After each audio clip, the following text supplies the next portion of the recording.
Mali has shocked corrupt African leaders after it announced a clearance payment of $332 million that have made the country the first African country to be free from any foreign and domestic debt.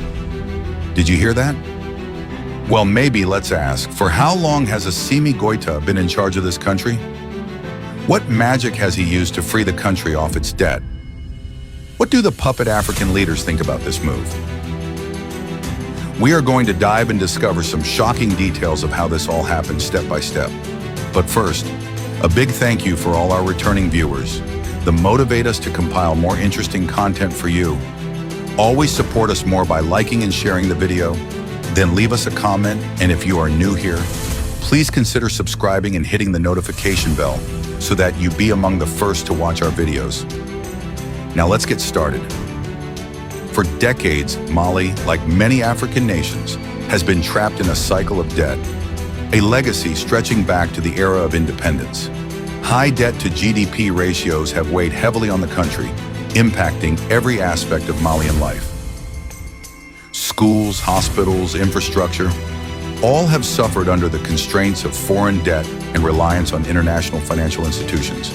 But that all changed when Mali announced a historic $332 million debt payoff. This isn't just an economic milestone, it's a statement. Mali is taking control of its financial destiny. Just a few years ago, Mali, along with its neighbors, Burkina Faso and Niger, was hit with sanctions from ECOWAS. These sanctions led to debt defaults that might have crippled a nation. But instead of succumbing to pressure, Mali made a bold choice. So how did Mali pull off this economic miracle? Mali's success could ignite a new wave of economic independence across Africa. Sub-Saharan Africa currently holds over $700 billion in external debt. That's money that could be invested in local infrastructure, education, and healthcare. But instead, billions leave the continent every year in debt repayments, perpetuating economic dependency. With Mali's historic payoff, we're seeing the potential for a new path, one that challenges old colonial dynamics and prioritizes African sovereignty. But there's more to this story. Mali's debt payoff is part of a larger movement in the Sahel region. Alongside Niger and Burkina Faso, Mali has joined the Sahel Alliance, a coalition determined to redefine their relationships with former colonial powers and foreign financial institutions.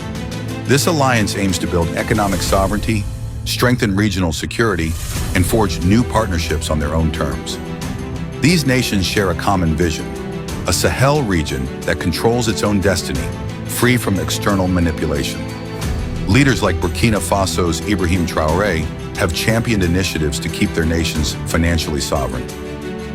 Traoré's government created the National Treasury Bank, established the Post Bank to expand banking access, and even floated Burkina Faso's first national bond, attracting investment from global private investors. This push for economic independence comes with a significant shift in international relations.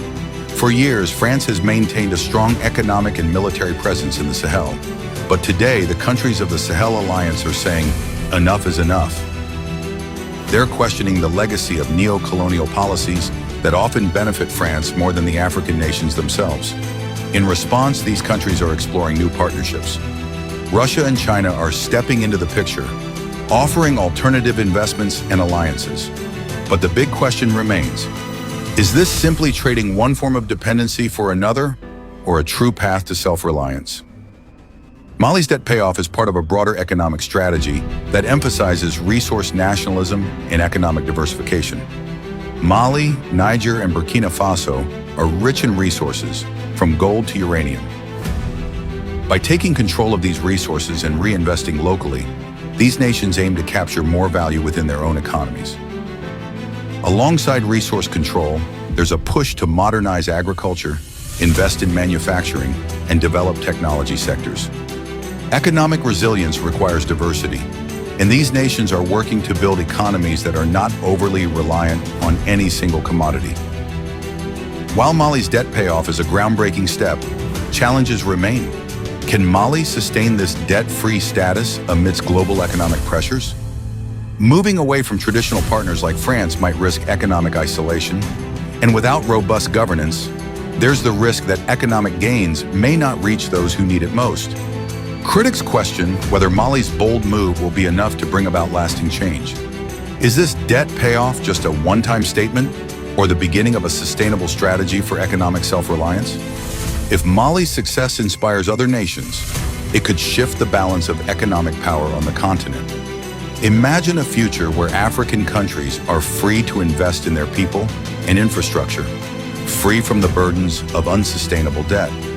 If more African countries follow Mali's lead, we could see a new economic order, with African nations negotiating as equals on the global stage. The journey to economic independence is long and complex, but Mali's debt payoff is a powerful step forward. It's a statement to the world that African nations can and will take control of their destinies. So what do you think? Will Mali's bold move inspire a new wave of economic independence across Africa? Or is the path to debt freedom more challenging than it seems? Share your thoughts in the comments below, and don't forget to like and subscribe for more in-depth analyses on African economic and political developments.